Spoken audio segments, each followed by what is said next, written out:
Uma palavra de amor, uma palavra de Deus.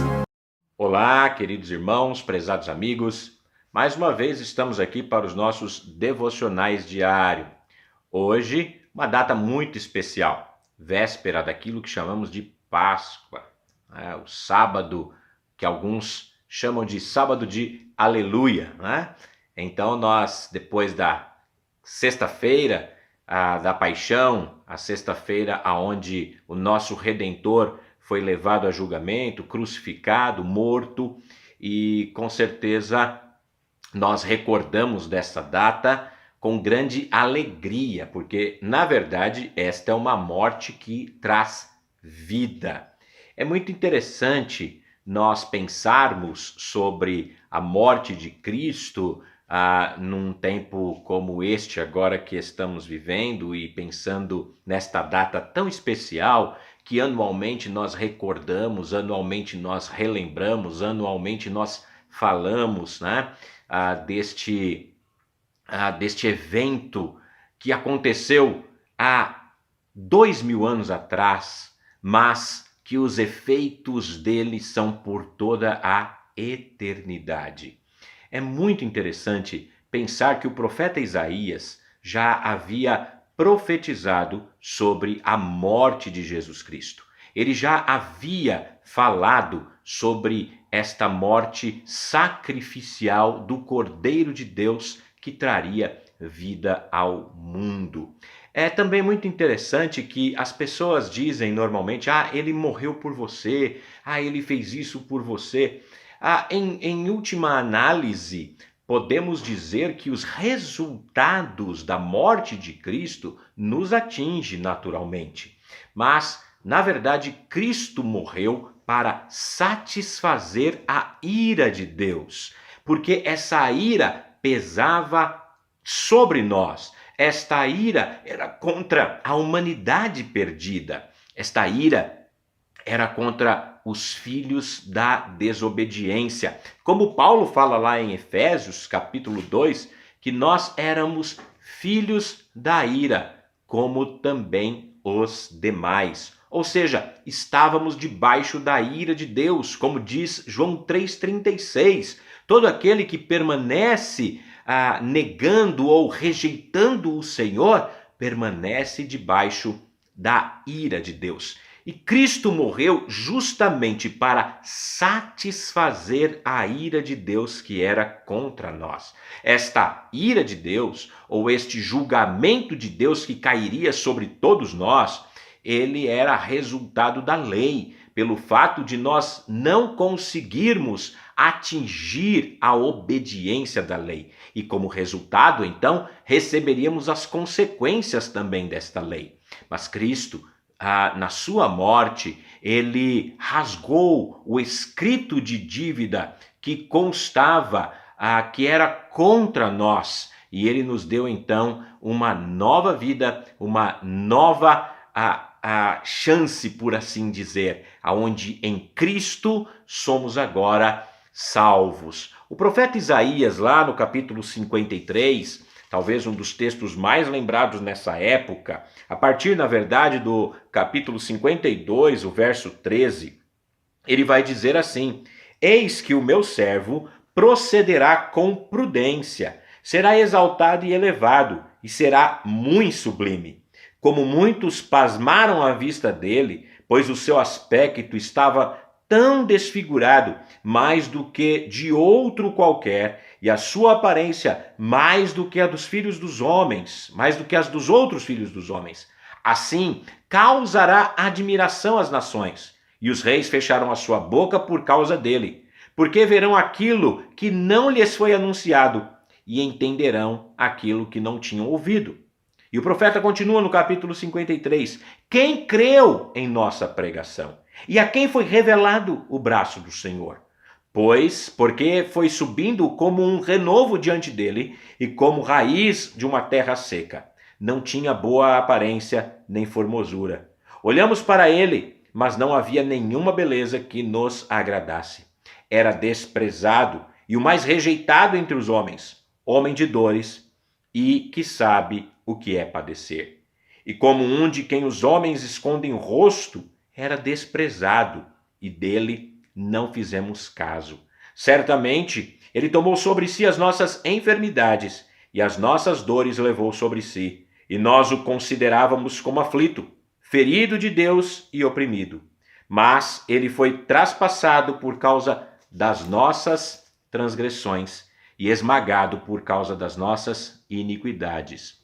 O castigo que nos traz a paz estava sobre ele, e pelas suas feridas fomos sarados. Todos nós andávamos desgarrados como ovelhas, cada um se desviava pelo seu próprio caminho, mas o Senhor fez cair sobre ele a iniquidade de todos nós. Ele foi oprimido e humilhado, mas não abriu a boca. Como cordeiro foi levado ao matadouro, e como ovelha muda diante dos seus tosqueadores, ele não abriu a boca. Pela opressão e pelo juízo ele foi levado, e de sua linhagem, quem se preocupou com ela? Porque ele foi cortado da terra dos viventes. Foi ferido por causa da transgressão do meu povo. Designaram-lhe a sepultura com os ímpios, mas com o rico esteve na sua morte. Embora ele não tivesse feito injustiça e nenhum engano fosse encontrado em sua boca, todavia ao Senhor agradou esmagá-lo, fazendo-o sofrer. Quando ele der a sua alma como oferta pelo pecado, verá a sua posteridade e prolongará os seus dias, e a vontade do Senhor prosperará em suas mãos.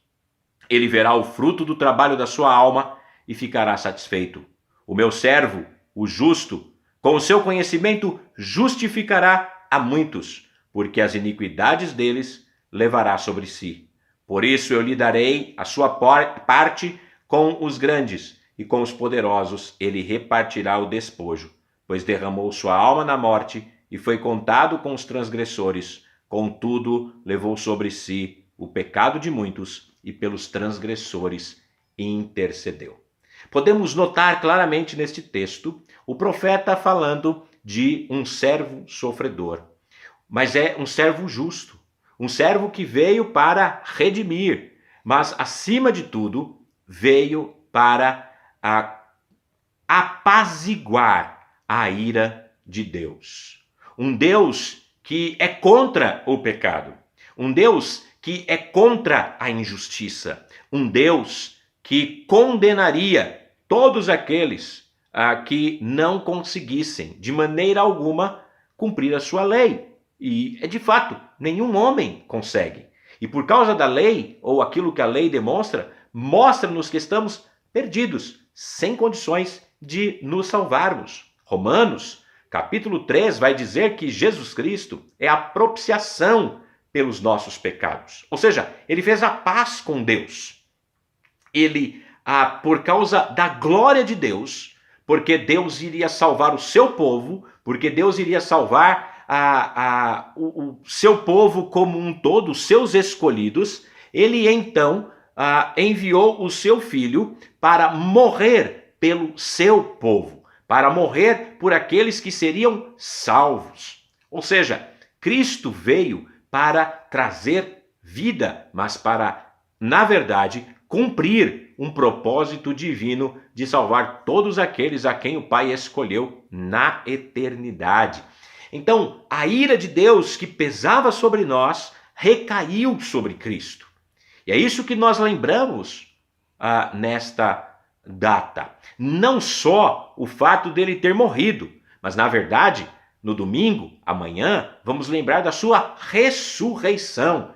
E ele ressurgiu, e com a sua vida, nós também encontramos a vida.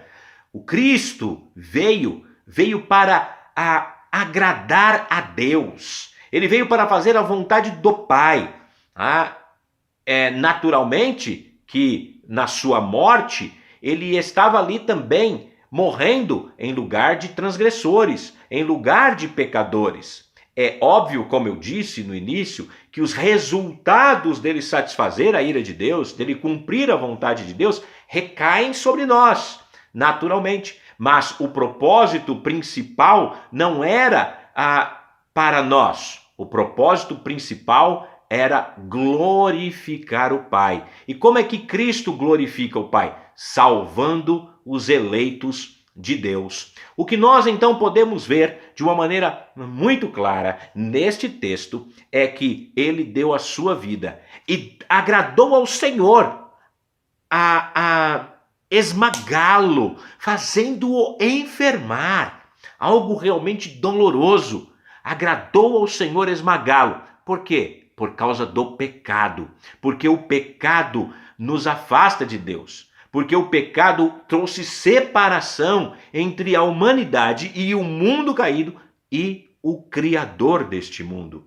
Mas o próprio Pai, aquele que foi desonrado com o pecado, ele mesmo providencia um meio para que os homens possam ter novamente acesso a ele. Veja como é grande o amor de Deus, ao ponto dele enviar o seu próprio Filho para salvar pecadores que rejeitaram a sua aliança, quebraram a sua lei e não o quiseram. Então, na verdade, todo o processo da salvação, do início ao fim, reside na glória de Deus e foi feito para a glória de Deus. Deus teve a sua ira satisfeita. Na cruz do Calvário, a ira do Senhor foi satisfeita. Quando Cristo, na cruz do Calvário, gritou, Tetelestai, que quer dizer, está consumado, ele estava dizendo que toda a obra, todo aquele trabalho, tudo aquilo que Deus havia projetado, tudo aquilo que deveria acontecer para apaziguar a ira de Deus, para a salvação de pecadores e para a glória do Senhor sobre todas as coisas, estava terminado. Todos aqueles a quem haveriam de ser salvos, ali naquele momento, estava consumado, estava terminado, estava feito. Queridos ouvintes, prezados irmãos e amigos, a morte de Cristo continua trazendo efeito para nós nos dias de hoje. A morte de Cristo ainda traz efeito àqueles que creem pela fé num Salvador. E a minha palavra é a você que ainda não creu no Senhor Jesus, creia que a sua morte foi para trazer vida para homens mortos em delitos e pecados, para te tirar de debaixo da ira de Deus e te dar a alegria, a satisfação, a vitória e, no final de tudo, a eternidade com o Senhor.